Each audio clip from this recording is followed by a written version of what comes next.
Sabe, Ele te conhece. Na verdade, foi Ele quem trouxe você aqui nessa noite. Ele promoveu para que você estivesse aqui nessa noite e recebesse dEle uma porção da presença dEle sobre a sua vida, em nome de Jesus. Sabe, é Ele que vai tirar o cansaço, a fadiga, o desânimo, a inquietação, a ansiedade, o medo, as frustrações, as decepções, a indignação do seu coração. É Ele que vai te dar força nessa noite. Você vai sair daqui fortalecido no Senhor. Ouça isso, você vai sair daqui fortalecido no Senhor.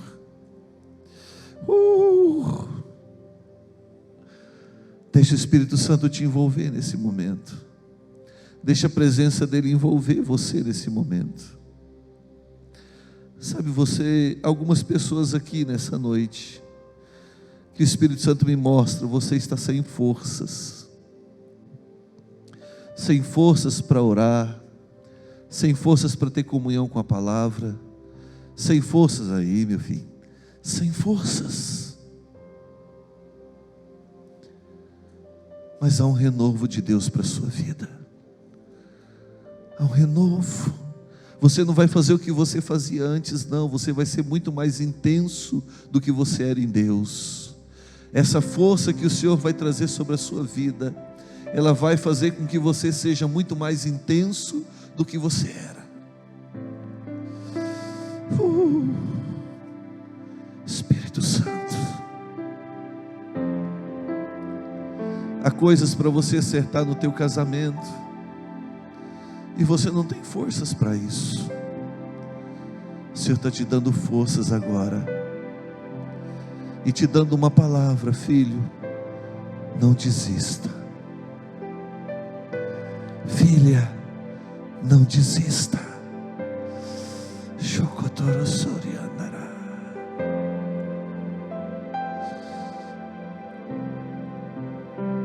Há uma graça de Deus sendo derramada aqui, irmãos.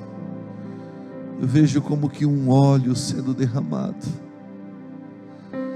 na cabeça de algumas pessoas aqui.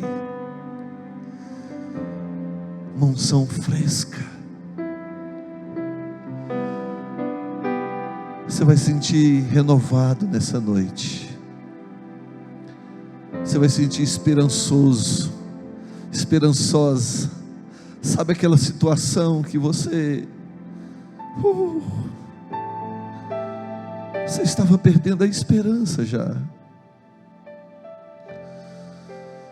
O Senhor vai renovar você. Você vai olhar para ela e você vai se sentir encorajado, encorajada nessa noite. O Espírito de Deus está te encorajando. Querido, é Ele que faz, não é o pastor, não é o homem. É Ele. E Ele está encorajando você nessa noite.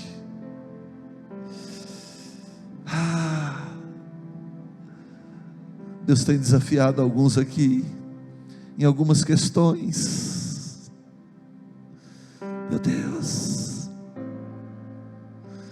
E às vezes o medo tem te deixado paralisado. O medo tem te deixado paralisado. Mas Deus está dizendo para você: filho, filha, não é hora de ter medo. Não é hora de temer. Não é hora de você ter medo. Santo, santo, santo, santo, santo. Santo, santo, santo, santo.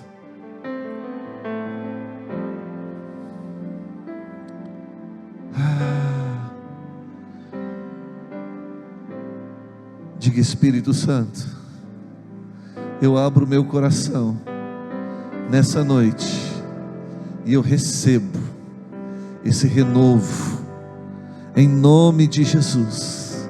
Eu recebo esse renovo sobre a minha vida, sobre o meu casamento, sobre a minha família, sobre o meu ministério. Diga: Espírito Santo, eu recebo esse renovo, em nome de Jesus. Amém? Sabe,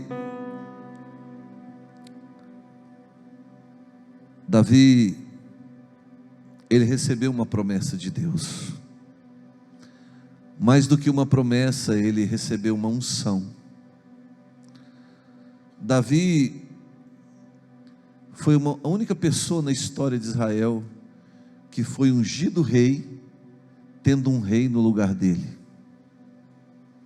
Imagina, Davi recebeu unção de rei, de um sacerdote, de um profeta, perdão, para reinar sobre Israel, mas ele não podia reinar porque havia outro rei em seu lugar. E esse rei que estava no seu lugar era um rei que já tinha sido rejeitado por Deus. Então, eu quero que você comece a pensar comigo agora a luta que Davi tinha no coração dele com relação a esse rei. Todas as vezes que Davi olhava para aquele rei, ele sabia que aquele rei, ele havia sido rejeitado por Deus, e que Davi era o verdadeiro rei. Só que, entenda, Davi teve que colocar em prática uma coisa que eu e você precisamos fazer. De repente você recebeu uma promessa de Deus. Quantos aqui tem uma promessa de Deus? Muitas pessoas. De repente você ainda não sabe, mas eu quero dizer que todos nós temos promessas de Deus. Amém, querido? Todos nós temos. Mas Davi especificamente recebeu uma promessa, e além da promessa recebe a unção. Só que não era para aquela hora, e não era para aquele tempo. Davi tinha que fazer uma coisa que eu quero te mostrar, que está aqui no Salmo 40.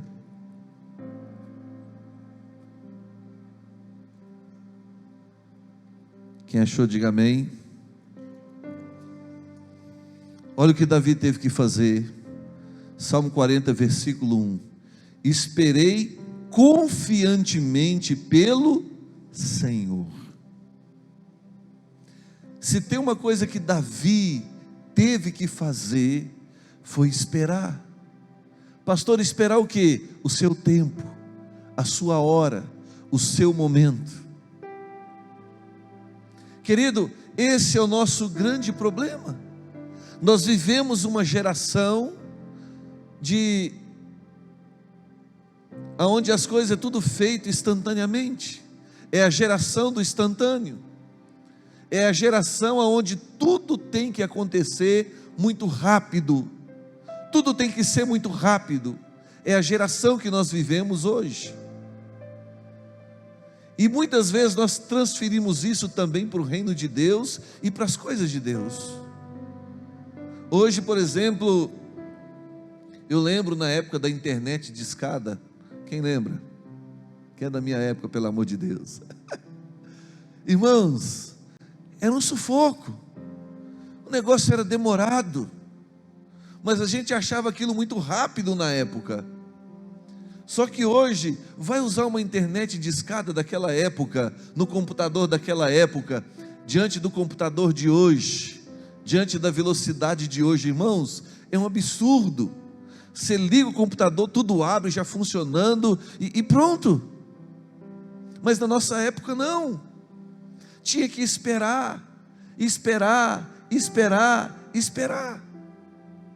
Só que hoje, a geração de hoje, ela não tem paciência para esperar. Por que não tem? Porque não tem confiança o suficiente para esperar. Entenda uma coisa, Deus, Ele criou o tempo, e nos colocou dentro do tempo. A minha vida e a sua é regida pelo tempo. O senhor que é de Deus? Não. Deus não está dentro do tempo, Deus habita fora do tempo. Por isso que Ele pode dizer que um dia para Ele é como 1000 anos, e 1000 anos como um dia. Deus não tem problema com o tempo, eu e você temos. Deus não pode ser limitado pelo tempo, eu e você somos constantemente limitados pelo tempo. E aqui está o nosso grande desafio, porque muitas vezes nós não temos paciência, muitas vezes nós não conseguimos esperar o tempo certo, a hora certa, o momento certo, e nós, por várias vezes, precipitamos. Muitas pessoas precipitam desde a sua infância. Há pessoas que vêm precipitando na vida desde a sua adolescência, vivendo coisas que não era para viver, fazendo coisas que não era para fazer, conhecendo coisas que não era para ter conhecido. Elas estão adiantadas numa evolução acelerada da sua vida, e com isso trazendo um sério dano para a sua vida, danos gravíssimos.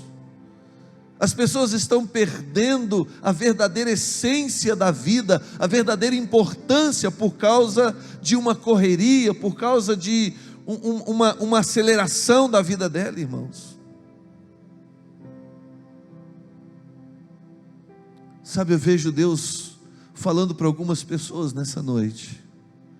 Ele está dizendo: filho, filha, coloca o pé no freio.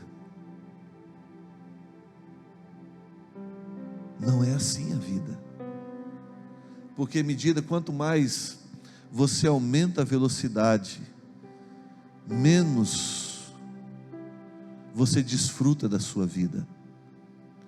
A vida está passando rápido para muitos aqui, e a grande maioria não está aproveitando. A grande maioria não está recebendo os ensinamentos que deveria estar recebendo, o aprendizado que deveria estar recebendo. Qual outro exemplo que o senhor tem disso, pastor? Jesus.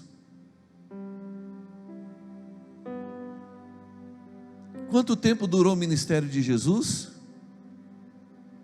Quanto tempo? 3 anos e meio. Mas Jesus não poderia ter feito mais, começado antes, sim ou não? Sim ou não? Mas Jesus esperou o tempo certo. Jesus esperou 30 anos.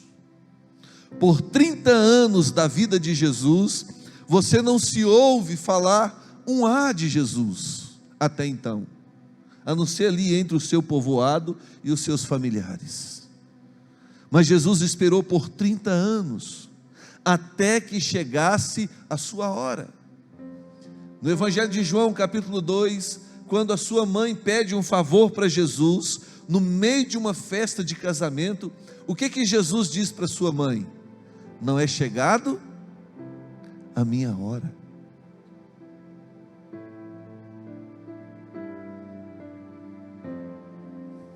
Ah, pastor, a minha hora já passou.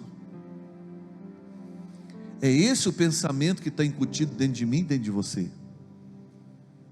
Essa é a grande mentira que o diabo conseguiu plantar dentro do meu coração e do seu, que passou da nossa hora, que já passou da hora, que Deus está atrasado, que eu já devia estar experimentando, vivendo e fazendo tudo que Deus queria que eu fizesse, ou que aquilo que eu acho que eu tenho que ser feito.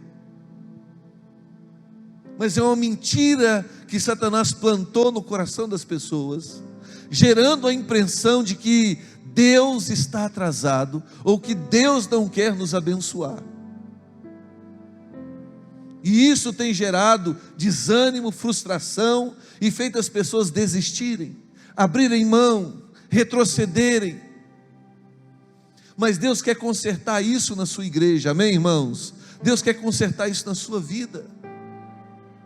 Deus quer que você viva um dia de cada vez, mas viva esse dia com grande intensidade na presença dEle, sabendo que Deus está sobre a sua vida.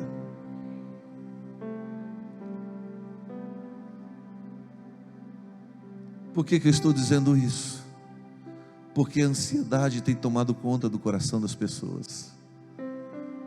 A grande maioria das pessoas hoje não tem sido movidas por Deus, tem sido movidas pela ansiedade. A ansiedade, ela está recebendo o nome de Deus.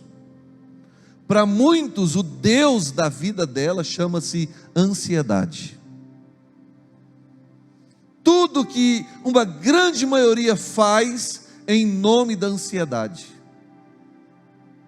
Tem pessoas que são movidas a orar pela ansiedade. Tem pessoas que fazem jejum pela ansiedade. Tem pessoas que buscam o conhecimento pela ansiedade. Tem pessoas que vão à igreja pela ansiedade. Tem pessoas que casam pela ansiedade. Tem pessoas que separam pela ansiedade. Estão fazendo tudo em nome da ansiedade. Pessoas que estão trabalhando além do normal. Pessoas hoje que têm 2, 3 trabalhos em nome da ansiedade. Elas não conseguem parar. Elas não conseguem ter um tempo de qualidade. Elas não conseguem ter uma vida de qualidade. Diante da palavra eu estou dizendo. E Deus quer consertar isso. A palavra de Deus diz lá em Eclesiastes capítulo 3. Coloca aqui para mim, fazendo um favor. Versículo 1. Tudo tem o seu tempo determinado, e há tempo para todo propósito debaixo do céu. Amém, queridos? Diga: há tempo para tudo. Diga outra vez: eu tenho tempo para tudo. Diga outra vez: eu tenho tempo para tudo. Agora diga para a sua alma, diga: minha alma, eu tenho tempo para tudo. Pastor, o senhor não conhece a minha vida. É aqui que vem a frustração. Porque quando nós colocamos na balança de Deus, nós vamos entender que muita coisa que eu e você estamos fazendo não era para estarmos fazendo. Nós vamos entender que muitas coisas que eu estava vivendo não era para eu estar vivendo. Tudo que muitas vezes eu e você estamos praticando e vivendo é consequência de uma vida dirigida pela ansiedade.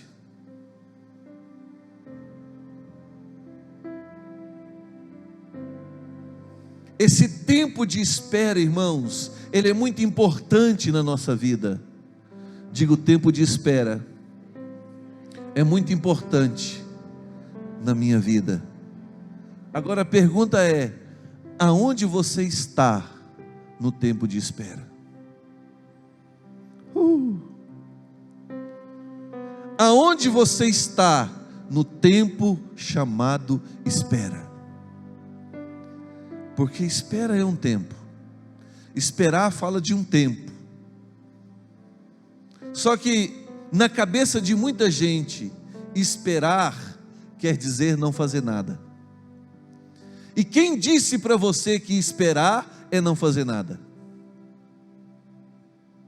Entende isso, irmãos? Na cabeça de muita gente, esperar é não fazer nada em relação a algumas coisas. Mas aqui está o grande diferencial, irmãos. Porque esperar nunca foi não fazer nada. Esperar nunca foi não fazer nada. Esse tempo de espera é o tempo que eu e você precisamos para dedicá-lo ao Senhor. Digo, o tempo de espera é o tempo que eu tenho para dedicá-lo ao Senhor. Esse tempo é o tempo que eu e você precisamos ter com Deus, para que quando chegar a minha hora, eu estou pronto. Eu estou pronto aonde? Em Deus. O problema é que muitas vezes a hora de algumas pessoas chegam, mas elas não estão prontas em Deus. Entenda a parábola das 10 virgens. 5 nécias e 5 prudentes. Tem gente que tem sido nécio com relação à sua hora, ao seu tempo. Porque muitos até entendem, não, eu vou esperar, e não faz nada. Mas eles também não vão para Deus. Exemplo, pastor, seja claro, eu quero ser bem específico aqui. Por exemplo, de repente com relação ao seu casamento. Às vezes você ainda não é casado ou casada, e Deus está dizendo para você, espera. Só que esse tempo de espera é um tempo que você tem para mergulhar em Deus. Não ouviu amém? Amém? Então nesse tempo que você está esperando, mergulhe em Deus, para que quando o seu tempo chegar, a pessoa que Deus tem preparado para você, possa ouvir um amém? Entenda, quando esse tempo chegar, você está pronto. Você está pronto em Deus. Aí entenda, querido, vai ser tudo bênção, vai ser muito bom, maravilhoso, não vai ter como dar errado. Exemplo, com relação à sua vida profissional. Às vezes você tem um sonho de ter uma profissão, você almeja uma profissão, e Deus está dizendo, espere. Às vezes você tem o sonho de abrir um negócio, uma empresa, ser um empresário, mas às vezes Deus disse para você, espere. Mas não quer dizer que agora você não vai ter que fazer nada, não. É o tempo que você tem para mergulhar em Deus, para que quando a sua hora chegar, e vai chegar, amém, irmãos? Você esteja pronto. De repente você tem um chamado no ministério. Deus está chamando você para o ministério. De repente o chamado de Deus é para ser um pastor. Amém, irmãos? Deus vai levantar pastor e pastoras nesses dias, amém, queridos? De repente o chamado é para você ser um mestre, um evangelista, um profeta, um apóstolo, um missionário, uma missionária. Mas às vezes a palavra de Deus para você agora é, espere. Mas não quer dizer que não é para você fazer nada, é para você mergulhar em Deus e aprender de Deus, como ser um homem, uma mulher de Deus, como ser um empresário de Deus, bem sucedido, como ser um esposo de Deus, uma esposa de Deus. Esse é o tempo que você vai mergulhar em Deus, esperando no Senhor, para que quando a sua hora chegar, querido,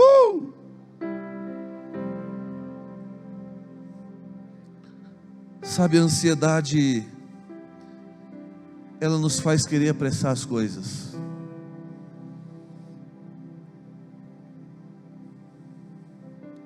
A ansiedade, ela faz a gente meter os pés pelas mãos.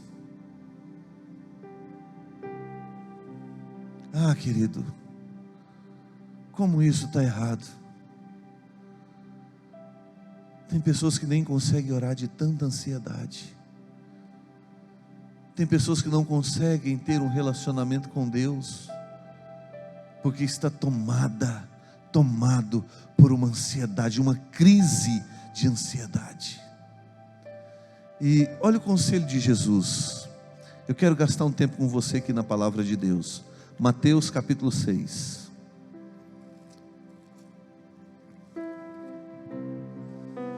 Olha o que o Senhor disse aqui, o Senhor Jesus disse, verso 25: por isso vos digo, não andeis ansiosos pela vossa vida.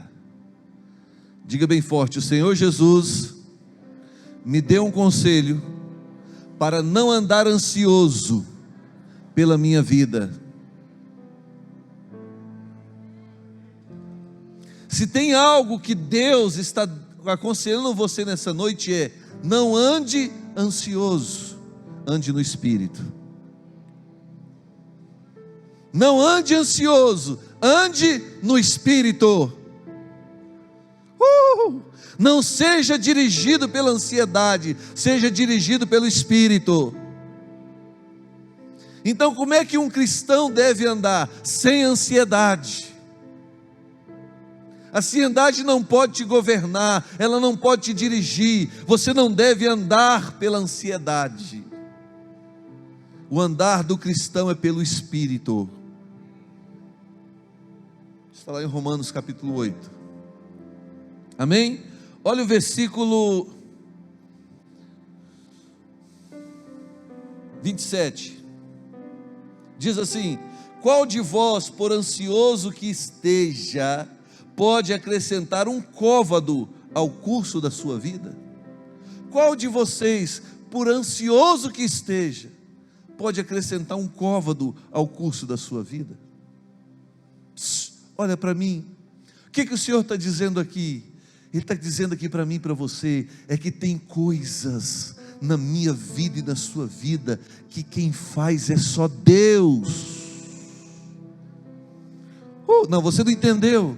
Tem coisas na minha vida e na sua vida, que quem faz é só Deus.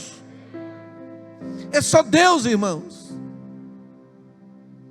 A ansiedade não pode mudar determinadas coisas de forma produtiva e abençoada na minha vida, não.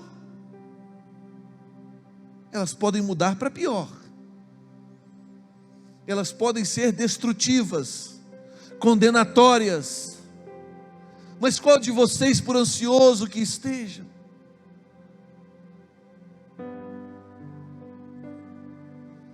Entenda uma coisa: a ansiedade não move o coração de Deus. Você devia anotar isso bem grande assim, em algum lugar, para você nunca se esquecer disso. A ansiedade não move o coração de Deus. Pastor, o que move o coração de Deus? A minha fé. A minha fé. A minha confiança. É isso que move Deus, irmãos. É quando Ele olha para mim e para você, Ele vê que nós não estamos movidos pela ansiedade, nós confiamos nele, por isso esperamos nele. Então, anote isso aí. Verso 28, ele diz assim: e por que andais ansiosos? Ele pergunta.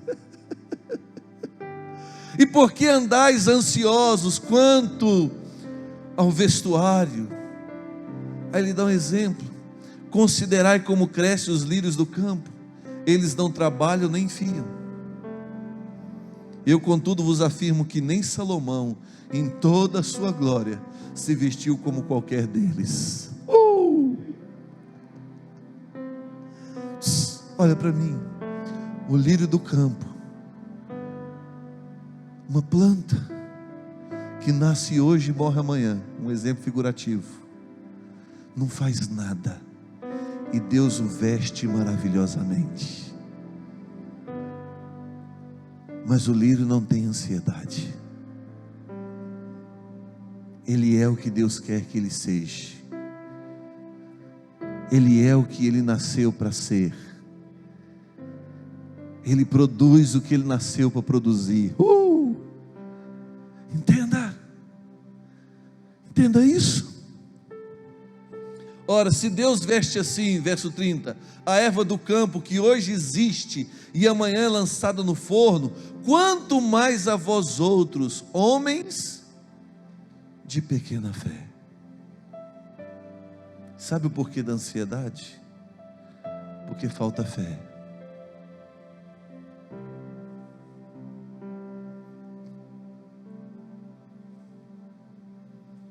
O quanto nós acreditamos em Deus? De verdade, irmãos. De verdade. No português claro aqui, para valer. Quanto é que você realmente confia a sua vida em Deus? O quanto você confia de verdade a sua vida em Deus?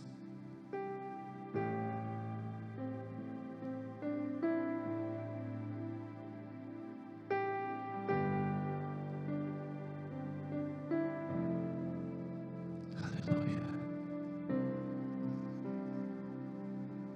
A ansiedade é uma demonstração de falta de fé. Se tem ansiedade, é porque não tem fé. Se tem ansiedade, é porque não tem fé. Se tem ansiedade, é porque não tem fé. Se tem ansiedade, é porque não tem confiança. Porque quem confia, espera. Quem confia, espera. Espera.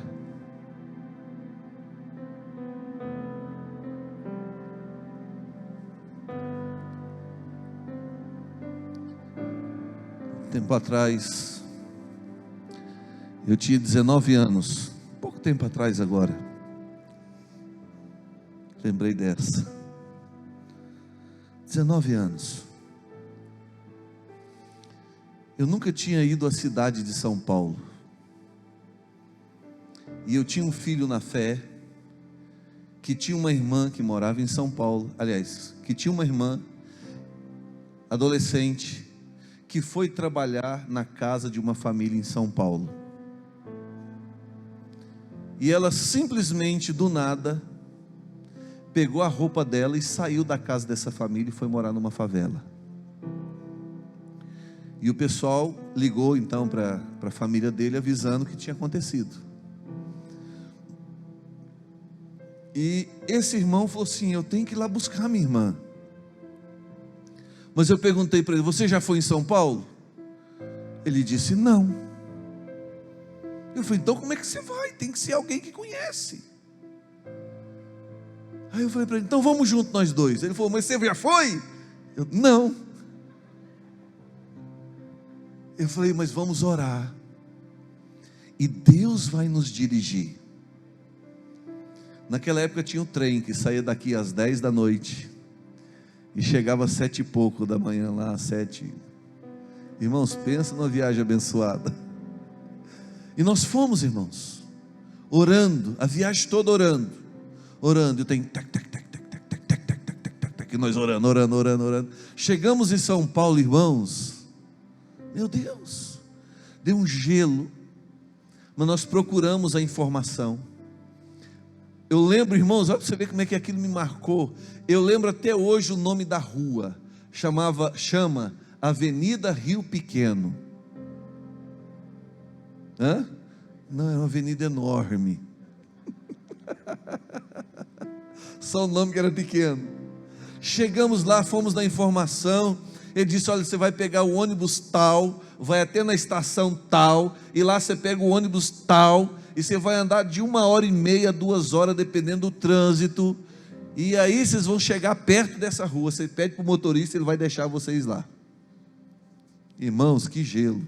Fizemos assim, e chegamos nessa rua, irmãos. Deixa eu adiantar a história. Chegamos nessa rua.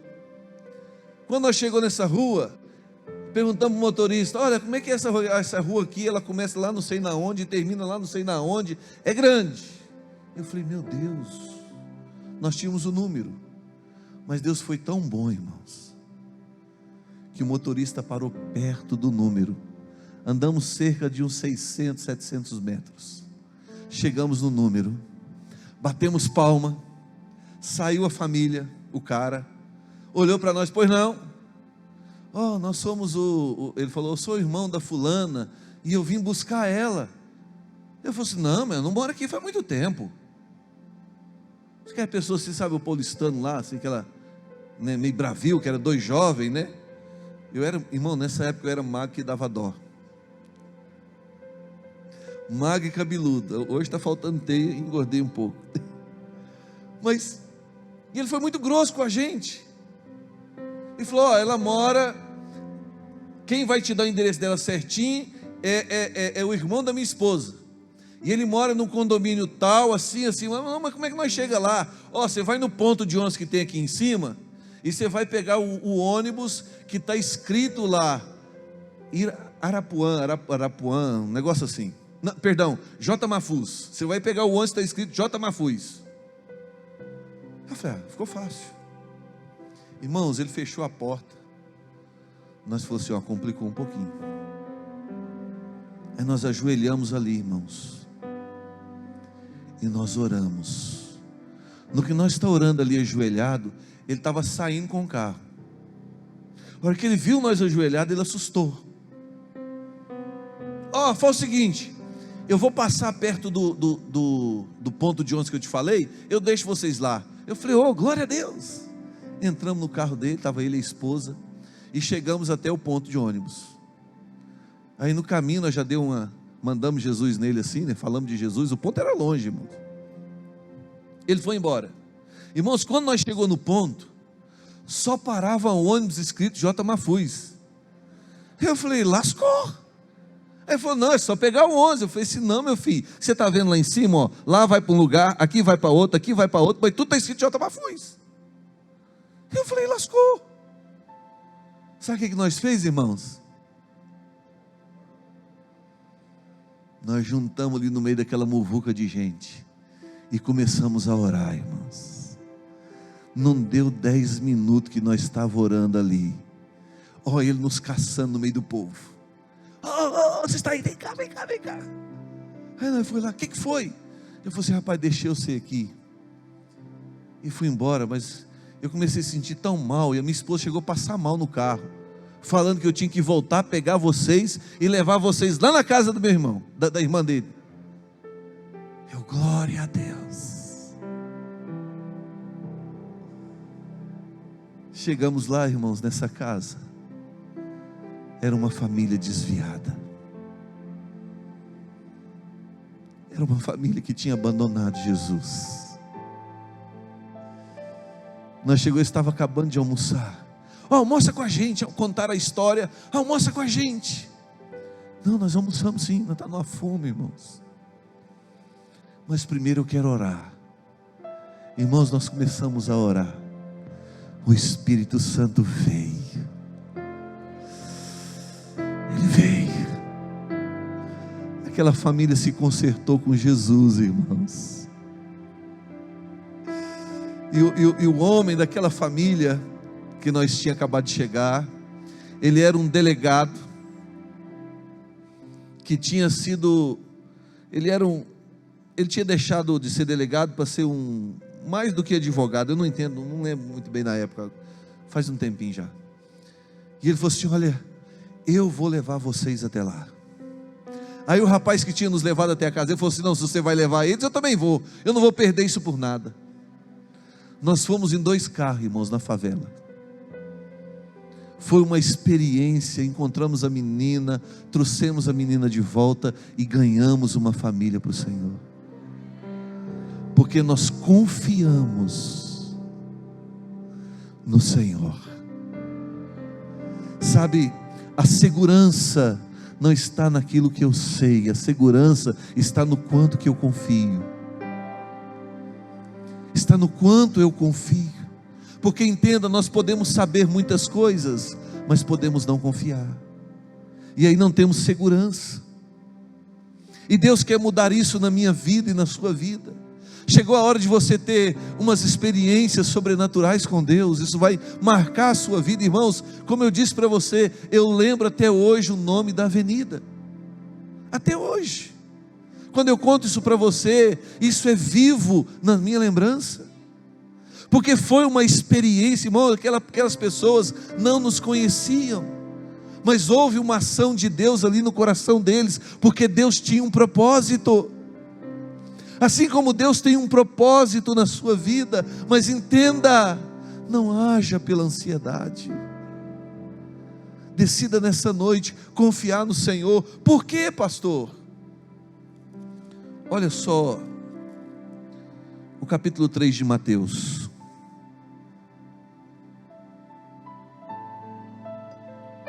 Pode vir o pessoal do louvor.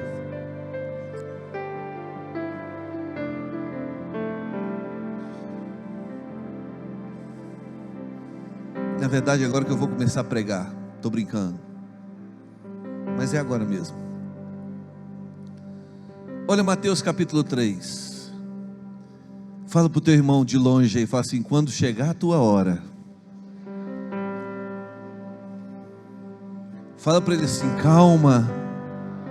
Fala, irmão, fala: calma, está chegando a sua hora.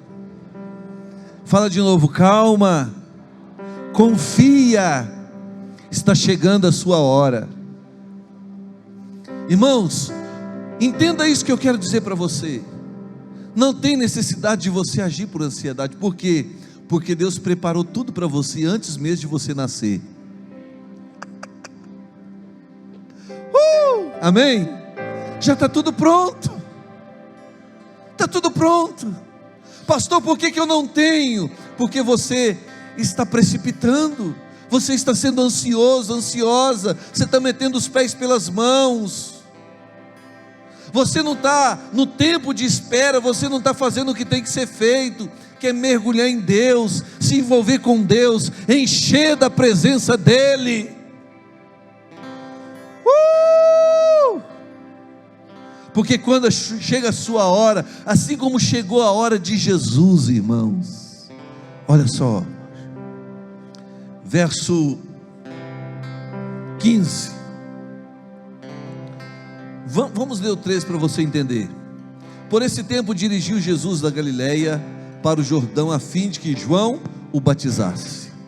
Ele, porém, o dissuadia, dizendo: eu é que preciso ser batizado por ti, e tu vens a mim? Mas Jesus respondeu: deixa por enquanto, porque assim nos convém cumprir toda a justiça. Então o admitiu. Jesus precisava fazer a coisa certa, no tempo certo, na hora certa. Amém?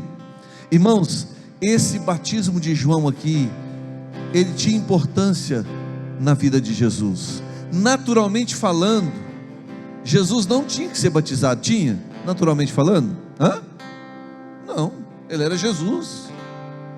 Mas Jesus, irmãos, ele tinha que cumprir toda a lei. E a lei dizia que para ele ter autoridade aqui na terra, ele tinha que ser reconhecido por uma autoridade da terra. E João Batista era o profeta legalmente reconhecido, uma autoridade reconhecida. Então Jesus teve que submeter a autoridade de João. O primeiro segredo para você ser abençoado é: submeta-se, obedeça. Fala para o teu irmão: submeta, obedeça. Isso traz promoção. Outra coisa, olha só,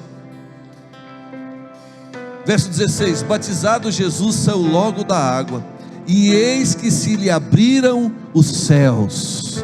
A primeira coisa que vai acontecer quando chegar a sua hora, quando chegar o seu tempo, é: os céus vai se abrir.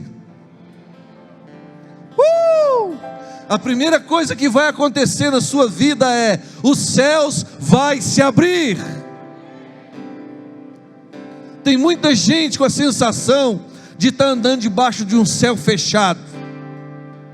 Sabe aquela impressão que Deus não te ouve, que Deus não te escuta, que nada acontece? Você ora, busca, pede, sapateia, grita, chora, jejua, mas parece que nada acontece. Fala para o teu irmão: calma. Fala aí, irmãos, vai, seja profeta. Fala: calma. Fica de pé, que esse calma vai ser melhor. Vamos ficar de pé.